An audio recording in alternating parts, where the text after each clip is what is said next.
Ok. 11. Ok. Muy buen día a todos. Igualmente. Gracias. Esta es la conferencia del siglo. Hemos hecho un largo recorrido por muchos de los aspectos del conocimiento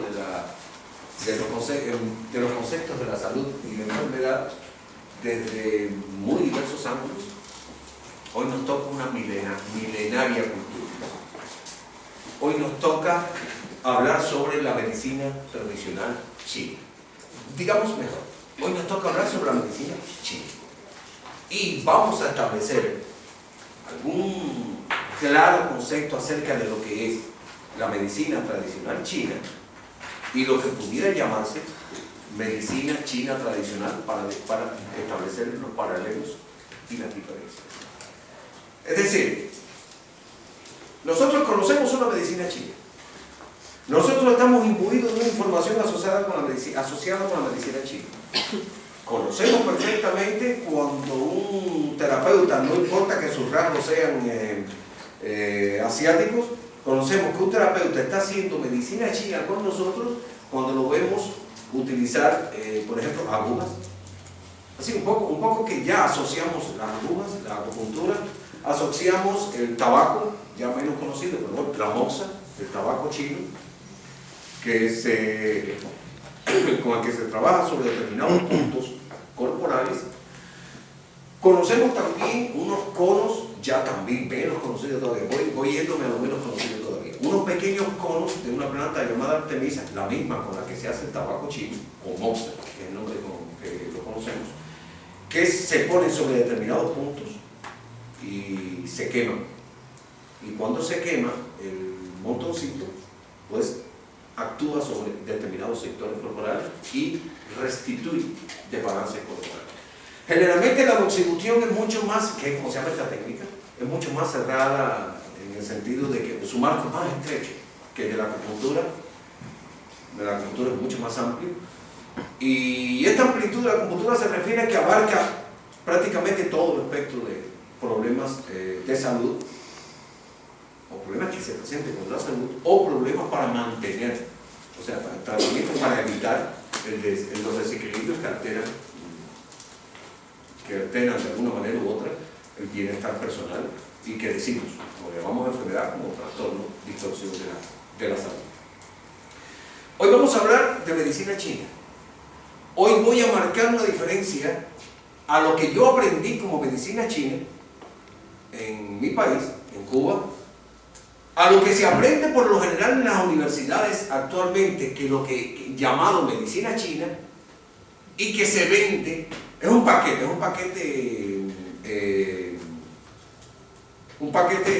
terapéutico realmente. China ha vendido un paquete terapéutico, muy bien estructurado, muy bien pensado, muy bien concebido, pero concebido para dar la idea de que es milenario. De hecho, el nombre es medicina tradicional china. Ya cuando me dice medicina tradicional china, al margen de que tradición no es costumbre, y a veces equivocamos los conceptos, al margen de eso, cuando alguien me dice tradicional, yo rápidamente pienso en algo muy antiguo, algo milenario. La medicina tradicional china surgió después de 1949. Las explicaciones históricas del tema, el análisis de esta y el por qué hablamos entonces de medicina china tradicional, es lo que vamos a tratar en la conferencia nuestra de hoy. Vamos a diferenciar lo que se ha vendido en los últimos años como medicina tradicional china contra los milenios que han conformado una amplísima gama cultural y no solo médica, sino que abarca todos los aspectos del conocimiento humano y de la vida humana. Incluso abarca un poco más allá, digamos que es, y de hecho es cosmológico. Y vamos a tratar de establecer los parámetros de diferenciación para que nos sea más fácil saber cuándo estamos en presencia de un terapeuta de medicina tradicional china y cuándo el enfoque es de medicina china tradicional. Ya, de todas maneras aquí no vamos a hablar, no estamos hablando de quién es más efectivo o no. Yo no quiero establecer aquí evaluaciones de calidad, entendamos. Yo lo que quiero es marcar que Carlos es Carlos y que Eduardo es Eduardo. Ya, simplemente, al margen de las particularidades de Carlos y las particularidades de Eduardo. Justamente la idea está dirigida a que cuando veamos un médico haciendo medicina china, sepamos o tratemos de saber cuando estamos en presencia de una estructura conceptual prefabricada para venderse con un nombre tradicional y cuando estamos en presencia de la estructura tradicional no vendible. Porque no se puede vender, no se puede enmarcar paralelo con la ciencia contemporánea un conocimiento comprobado. No es posible. Hay que hacerle así y empezar a escarbar y sacarle todo aquello que la ciencia contemporánea considera, o sea, el conocimiento científico absolutizado. El cientificismo no es la ciencia realmente, son los científicos. El cientificismo aísla todo aquello que no es experimentable, que no puede someterse al rasero de la experimentación. Y al eliminarlo, porque no lo puede probar, lo considera como falto de cientificidad. Eso no es cierto. Eso no es cierto.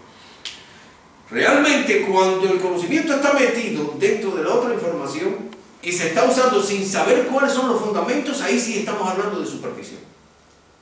Porque eso es superstición. Superstición simplemente es el hecho de utilizar algo sin conocer los fundamentos de eso. Eso es superstición. Puede funcionar perfectamente. Y todos estamos acostumbrados, bueno, aquí todos somos latinos, estamos acostumbrados al venir de nuestras casas, de nuestras culturas, de nuestros patrones culturales, a un conjunto de hechos que no podemos dar la explicación. Que nunca nos han enseñado la explicación, pero sabemos que funciona. Bueno, en eso, en nuestro caso, si nosotros lo desdeñamos, es superstición. Porque el conocimiento no tiene realmente un basamento que nosotros podamos confirmar. Ahora sí les digo, si es confirmado, si yo me pongo en la posición del patrón cultural que sostiene ese fundamento, esa estructura conceptual, sí lo puedo comprobar. Yo voy a hablar sobre estos temas hoy, voy a marcar esas pautas de diferencia y después voy a decirle, y ahí sí me voy a meter entre los dos conceptos de medicina tradicional china y medicina china tradicional, y voy a decirle cuál es el enfoque de la medicina china. Ahí no voy a establecer esa diferencia. Al final, vamos a hablar de meridianos, vamos a hablar de las teorías de Yin y Yang, vamos a hablar de la teoría Wu-Xing o de las 5 transformaciones, vamos a hablar de la teoría Sanfu de los órganos y vísceras, vamos a hablar en general de cómo el chino conceptúa su dieta en medicina, cómo una medicina tradicional china en función de dietoterapia estructura el concepto del alimento. O sea, vamos a ver los alimentos clasificados según diversos patrones. Mucha más versatilidad que lo que hemos visto hasta ahora, incluso más versatilidad que lo que vimos en la conferencia del ayuno, donde hablamos de higienismo. Más versatilidad que en la conferencia de macrobiótica, a pesar de que la macrobiótica se basa en los mismos conceptos. Y esta gran versatilidad justamente es lo que enriquece y marca la pauta de concepción de la medicina tradicional china y la medicina china tradicional. Ahora bien, veamos cuál es la perspectiva mental para enfrentar el problema. Es la parte final de nuestra conferencia de hoy. Las herramientas predictivas orientales. Nosotros tenemos herramientas predictivas modernas que son estadísticas. Hacemos predicciones estadísticas y consideramos que lo que no se enmarque dentro de ese esquema de predicciones estadísticas, de alguna manera, pues no lo puedo comprobar. No tiene por qué. No es obligatorio utilizar el esquema estadístico para hacer demostraciones predictivas. Es posible hacer predicciones sin recurrir a este esquema estadístico. Pero para esto tenemos que pensar en términos de cosmología. Para esto tenemos que pensar en términos de cosmología. La medicina moderna no es cosmológica. Por eso se utiliza un artificio matemático y un poco que aritmetiza a la persona. Me dicen que un medicamento tiene un tanto por ciento de éxito. O sea, hay una probabilidad de que el 70%, para decir un medicamento bueno, un gran medicamento, 70%, tiene un 70% de posibilidades de tener un efecto terapéutico determinado. Para mí eso significa un 70% de probabilidades de que me funcione, pero significa también un 30% de probabilidades de que no me funcione. Entonces, como estoy mirando desde un solo ángulo, desde el ángulo del éxito, y no estoy mirando desde el ángulo del no éxito, fíjense que no dije fracaso, dije no éxito. O sea, como no me funciona en ese ángulo, hay un 30% de posibilidades, 30% de posibilidades de que no me funcione, entonces yo tengo un margen de consideración. Yo considero a partir de este margen. La medicina oriental, las técnicas predictivas orientales no funcionan de la misma manera. Las técnicas predictivas lulianas, por ejemplo, para su medicina no funcionan de esta manera. Estas técnicas predictivas tradicionales, que son cosmológicas, se basan en un profundo y acabadísimo concepto de conocimiento de los ritmos cósmicos. En esta concepción, los mayas, para poner un ejemplo, los aztecas, tenían sistemas de calendario que eran asombrosamente exactos. Y con esta exactitud hacían, o llegaban a detalles a los cuales nosotros no llegamos todavía muchas veces con un sistema computarizado. La razón es muy simple. Los esquemas conceptuales de ellos no eran matemáticos, eran aritmológicos. Los factores conceptuales que sustentaban sus puntos de vista eran de tipo cosmológico. Incluso, voy más allá, eran cosmogónicos. Voy a diferenciar, la cosmología se refiere al conocimiento del cosmos. Y la cosmogonía se refiere a su génesis, a su formación, a origen y desarrollo. Entonces, basándose en términos cosmogónicos y cosmológicos, había todo un acercamiento a una realidad que me permitía precisar con determinado rango de exactitud la ocurrencia de un evento. Esas son las técnicas predictivas. Entonces, detrás del funcionar de un chamán, detrás del funcionar de un médico, un terapeuta de la medicina china tradicional, tras el funcionar de un terapeuta usando la medicina luliana, hay una cosa diferente. Hay astrología, y no es la astrología que nos ha enseñado aquí. No es la que yo entro en internet. El propio Lulio decía en uno de sus trabajos, el Tratado Nuevo de Astronomía, el propio Lulio decía, esto es para evitar que los charlatanes hagan daño con sus horóscopos.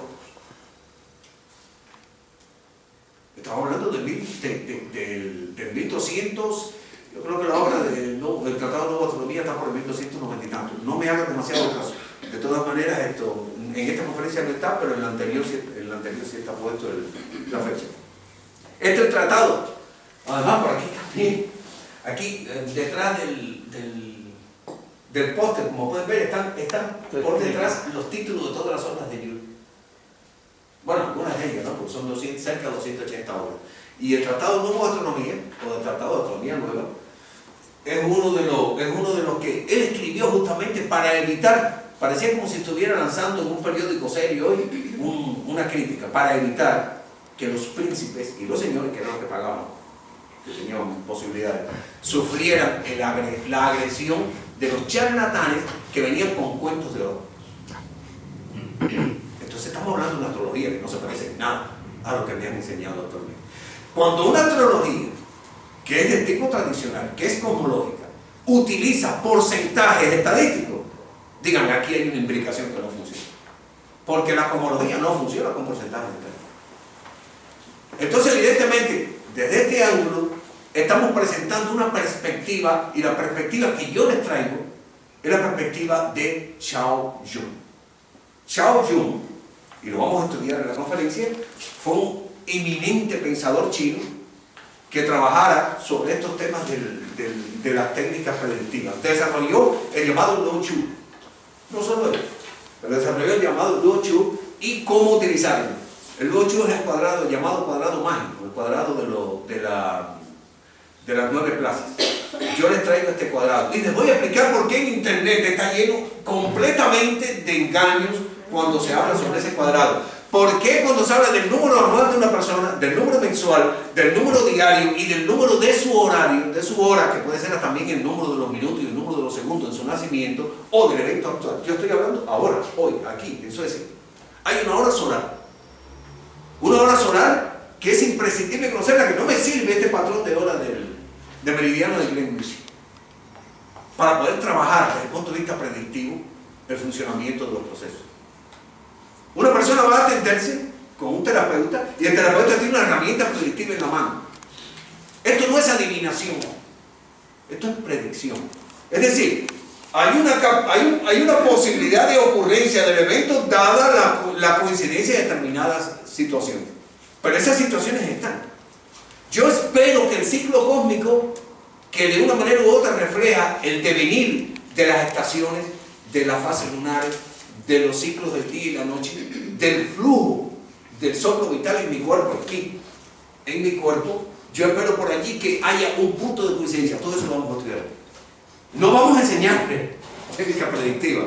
Yo he estado años estudiando técnicas predictivas y no me considero un experto en técnicas predictivas orientales, ni con mucho. Es más, yo les doy la idea general y lo que estoy llamando la atención es para un poco que alertarlos sobre los riesgos de hacerle caso a una doctrina que funciona muchas veces porque se basa en un conocimiento tradicional profundamente estable.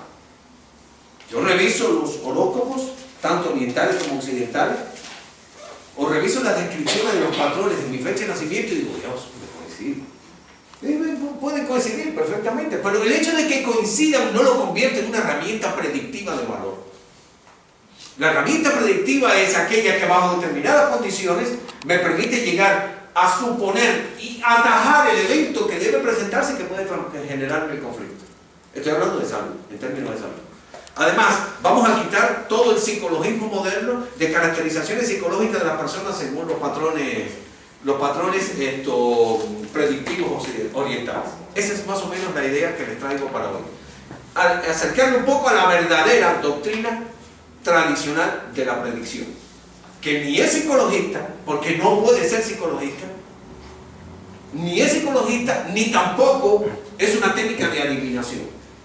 El pueblo le llama técnica de adivinación a cualquier cosa, pero el conocedor, el que está claro en lo que está haciendo, sabe que se está hablando de predicción. Los chinos decían que para vender medicamentos, hay un dicho chino, que no lo sé, evidentemente el dicho en chino, pero yo no sé si se lo puse a la conferencia, yo esa conferencia le di un tirón así, lo escribí todo y no lo he revisado todavía, ni pasó por la mano del ascensor, así que pueden que encuentre incluso errores en ella, porque la escribí de un tirón, pero en ese tirón es probable que haya puesto el proverbio chino que dice que para la venta de medicinas, como para la adivinación de la persona, lo único importante es una buena retórica. ¿Una buena? Retórica. Aparece el tipo y te vende la medicina. Te la vende y tú sales contento. Y cuando tú llegas a la casa, ay, ay, como yo le acepté a este hombre que me vendiera esta cosa. Una buena retórica. Yo quiero saltar la retórica. Yo quiero irme por encima de la retórica. Quiero irme al descarnado campo de la predicción. Ese es más o menos el objetivo de la conferencia de hoy. Acercarnos un poco a estos conceptos y vamos a terminar como buenos amigos. Yo les traigo a ustedes acá los números de ustedes. Les traigo para que vean, evalúen y sobre todo para que se den cuenta cómo pueden ser engañados por técnicas de internet cuando le dicen los mismos números cuando se lo dicen y cómo al interpretarlos separadamente los engañan por completo. Y literalmente los timan. Porque la predicción es una cosa y la adivinación a costa de algunos tesis psicológicas es otra cosa completamente diferente. Si lo logro, funciona la conferencia de hoy. Pero aguántense, porque vamos a hablar de meridianos, vamos a hablar de una cantidad de cosas asombrosas en un pedacito de tiempo. Así que vuelve el gran dictador. Empiezo y espero que les complazca el desarrollo de esta conferencia. Comenzamos. Empezamos.